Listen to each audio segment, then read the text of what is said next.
Hello, this is Billy Core from the Nostalgia Mall, and we're back once again with the Gateway 2004 DX266 that we restored in that hour and a half long video. Sorry it was such a long video, but you just never know how these restorations are going to go. And in fact, since I shot that video, I've made a few changes to the system. I was having some power issues with it.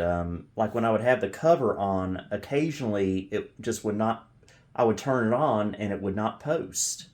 And I couldn't figure out why this was happening.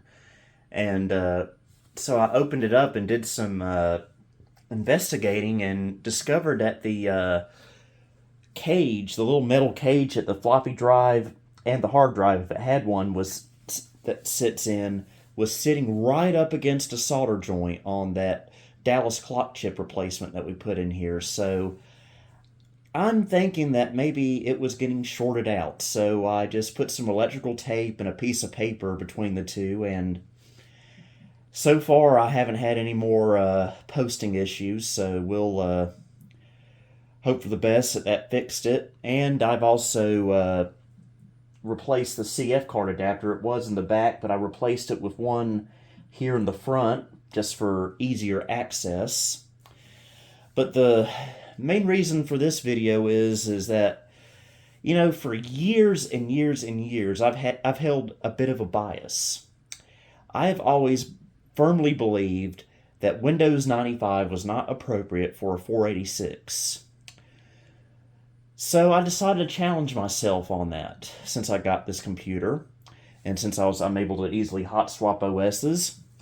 I got another 2 gig CF card and installed Windows 95 on this computer, and I was pleasantly surprised to discover that, you know, it's actually not that bad. So in this video, we're going to play around with it a little bit and just see how well Windows 95 runs on here. So turn power on. Hopefully it'll post. I really hope it does. I don't want to fool with any more troubleshooting, but we got a VGA signal, so we are good.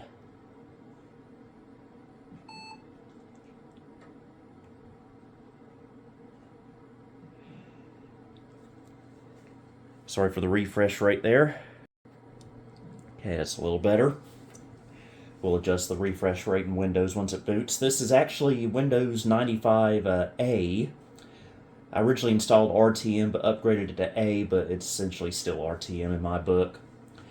Normally, when it's not a Packard Bell, I'll install Windows 95B, OSR2, whatever you want to call it, but I figure with this being a 486, it would benefit from something a little bit more lightweight. And I actually haven't had any reliability issues with it, so that's good. Log on to the network.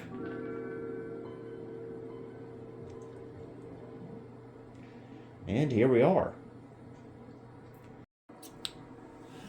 Alright, let's explore this OS installation. I see it has not accounted for daylight savings time, unfortunately. So I will set us an hour and ahead there. And it seems weird to me not seeing Intel Pentium right here, but instead 80486 with 16 megs of RAM. Head into our device manager. Got our Cirrus Logic video card, our gateway monitor, 3Com network card, and Sound Blaster 16, along with our motherboard goodies and goodies. That sounds disturbing.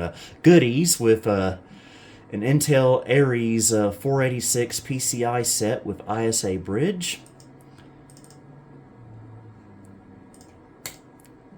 Found that kind of interesting.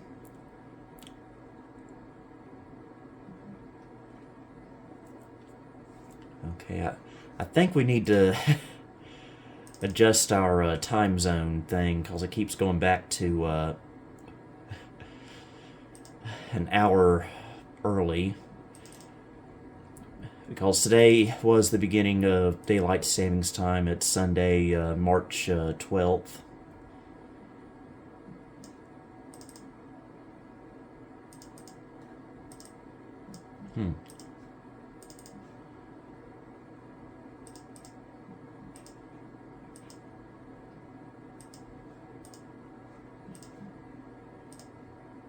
Go, now it says Eastern Daylight Time.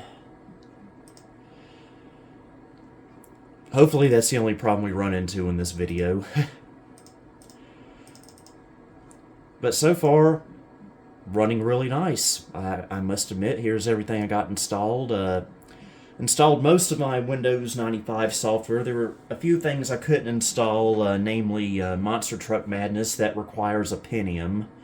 So anything that requires a Pentium, that's just simply not going to work on here.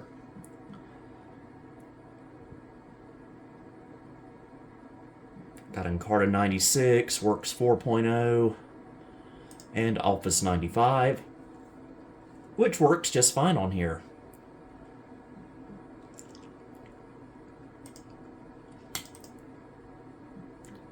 And we even have internet access through Internet Explorer 3.0 using the OldNet protocol.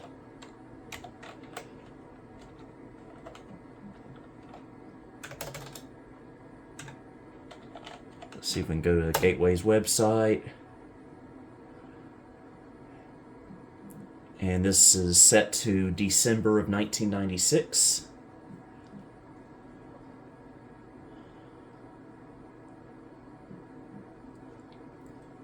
Maybe it'll load. There we go.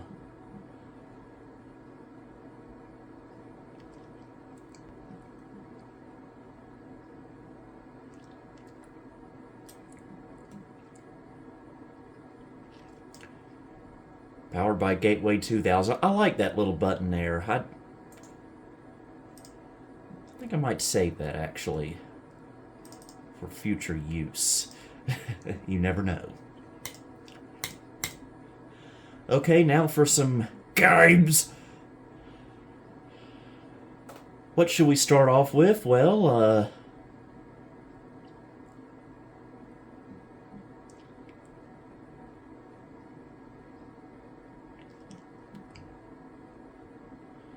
we can start off with the Space Cadet table from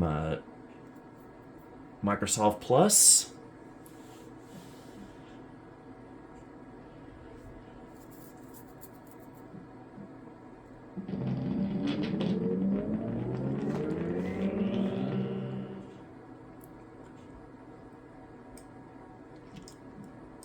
If I remember how to do this.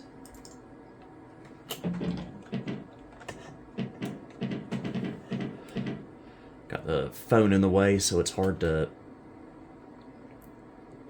use the keyboard.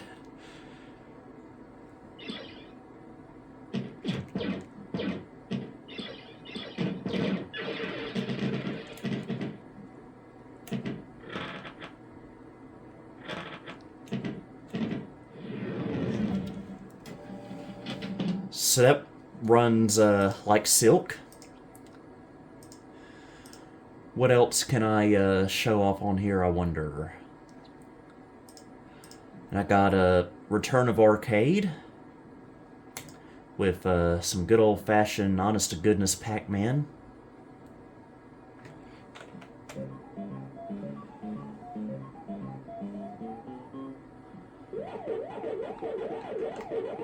This does run a little bit choppy, I will admit.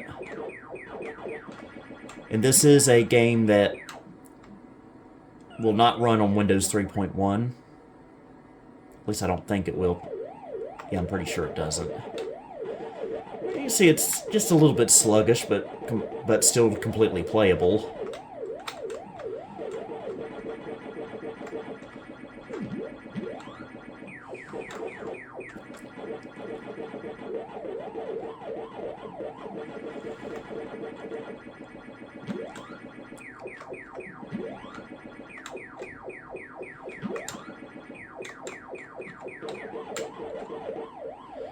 Welcome to arcades in the 80s. I have to admit, the Microsoft arcade games were very, very accurate to the original machines. I've always been impressed by that. It's some of the best emulation you can get. And it runs on a 486.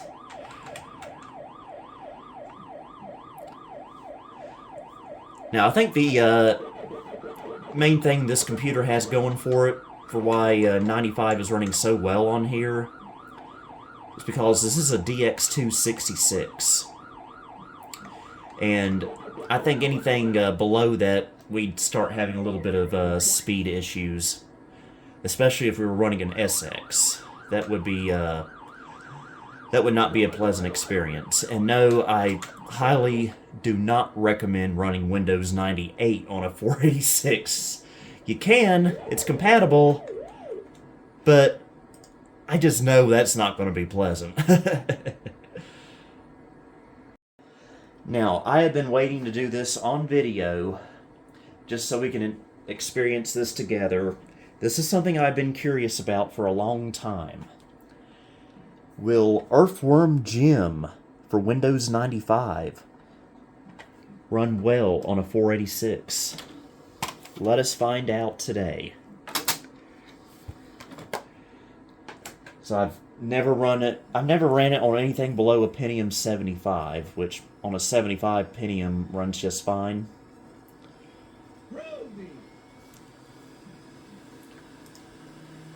You know what? We'll go ahead and install the Plus theme while we're here.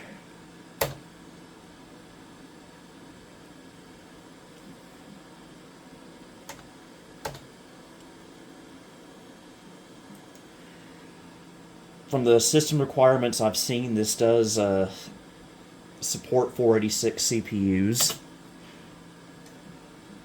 We will register later. Actually, not at all, really.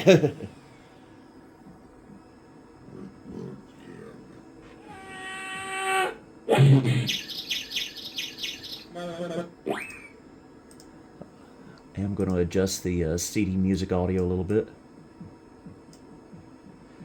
For some reason, the CD audio on this sound card can be a little bit quiet at times.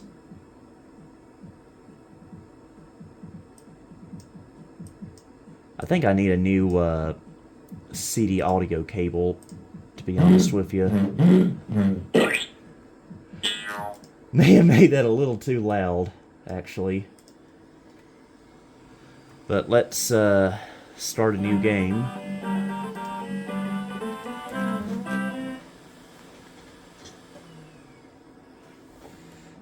I don't have a joystick or anything hooked up to this, so I'm going to have to, unfortunately, use the keyboard. Wow. Now, just from running...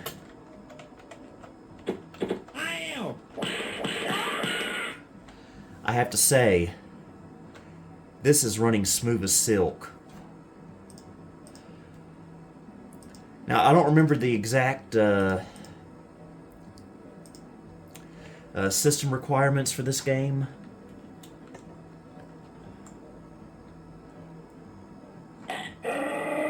Again, I've only run this on Pentiums and up. But I guess I shouldn't be surprised. This isn't like a heavy-duty game. However, this is a game that will not run on Windows 3.1, so having the option of having 95 on this 486 is beneficial. Shall we launch the cow?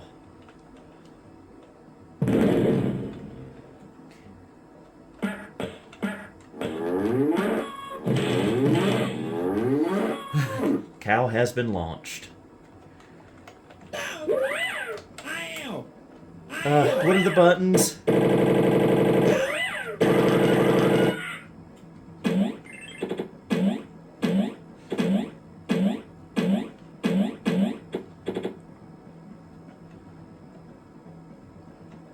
Okay, Q is whip. And E is gun.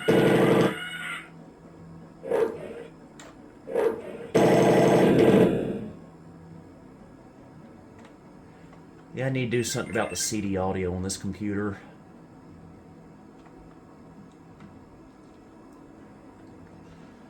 I mean, it works, but it's a little quiet, and I did play a CD audio disc in Windows 3.1 the other day, and the left speaker wasn't working. So I think I should probably start by changing the CD audio cable.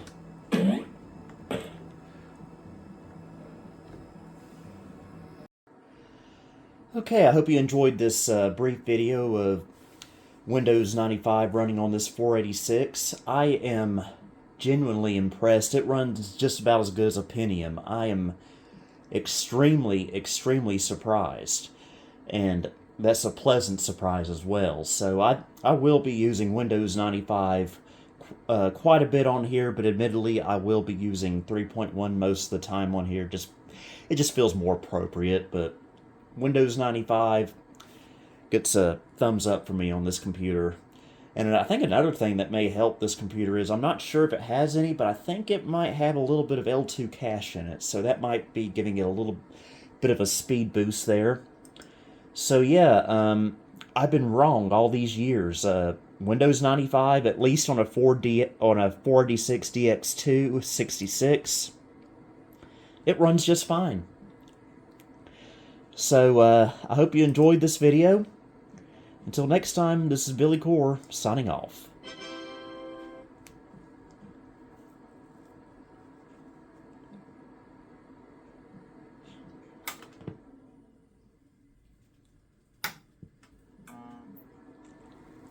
Thank you for visiting the Nostalgia Mall.